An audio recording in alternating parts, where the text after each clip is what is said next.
Très heureux de vous retrouver pour ce nouveau rendez-vous du décryptage sur SICA. Mesdames et messieurs, bonjour. Aussi longtemps qu'il peut servir l'intérêt des politiques, le journaliste est l'ami et l'allié stratégique le plus courtisé. Mais quand il ne sert plus ses intérêts, il devient l'ennemi qu'il faut éloigner, emprisonner, voire abattre selon le régime en place. Une situation qui pose la question de la liberté de la presse et de la responsabilité du professionnel des médias dans certains pays africains.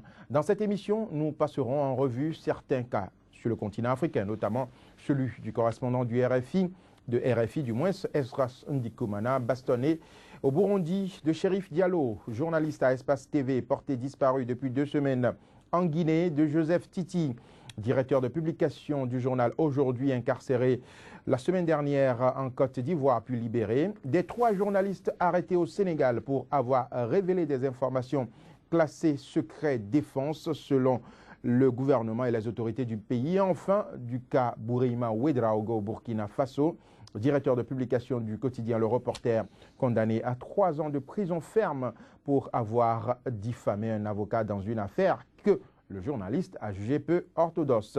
Menace des journalistes en période des élections, l'homme des médias, un tremplin ou l'ennemi des politiques en Afrique, c'est le thème de notre premier débat de ce jour. Notre second sujet porte sur Haïti. Après près de 4 ans de retard, les électeurs haïtiens ont été appelés à élire l'ensemble de leurs députés et 2 tiers du Sénat dans le pays le plus pauvre de la Caraïbe et du continent américain. Le scrutin qui a eu lieu ce dimanche a enregistré un faible taux de participation et a été émaillé d'incidents, notamment la fermeture de 26 centres de vote pour raison de violence. Faible taux de participation aux législatives en Haïti, plus de 1800 candidats en lice pour 139 places. Ce sera notre deuxième thème du jour. Mais avant, madame, monsieur, voici un tour de l'actualité à travers ce flash d'informations.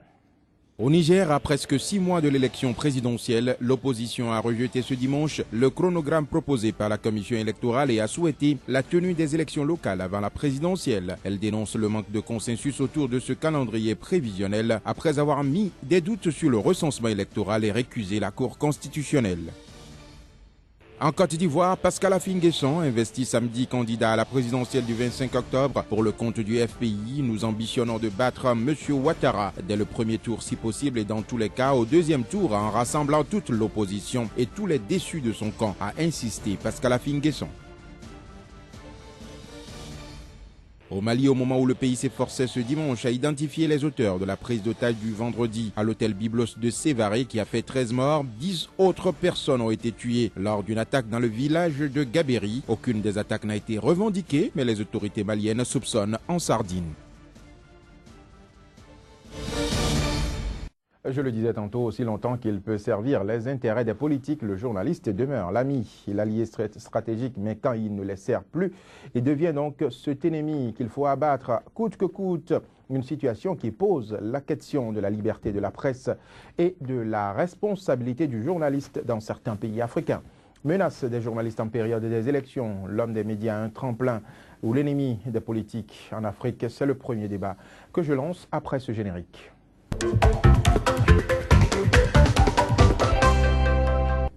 Pour analyser l'actualité de ce jour, j'ai sur ce plateau 2 professionnels des médias africains.